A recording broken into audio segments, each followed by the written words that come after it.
रास्ता ही यहाँ एक मंजिल है, ठोकर ही यहाँ एक हासिल है। ए सूद सियां गिनने वालों, किसने है पुकारा क्या जानो। मैं सिंध और पाकिस्तान की बेटी उम्मे रुबाब, काफ़ी मेरे भाई बहनों सपोर्टर्स की जानिब से इस बात पे एक अफसोस किया जा रहा था, परेशानी ज़ाहिर की जा रही थी, तो मैंने मुनासिब समझा कि मैं एक वीडियो पैगाम के ज़रिए ये बात आप तक पहुंचाऊं। ये मामला कुछ यूं है कि सरदारों का एक पालतू SHO इमदाद चांडियो,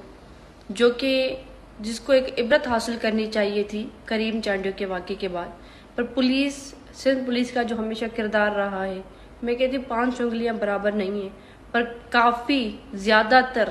पुलिस का यही किरदार रहा है अफसरान का कि वो सरदारों के जैसे ज़ाती गुलाम हों। मैं जब जाती हूँ कोर्ट, हमारे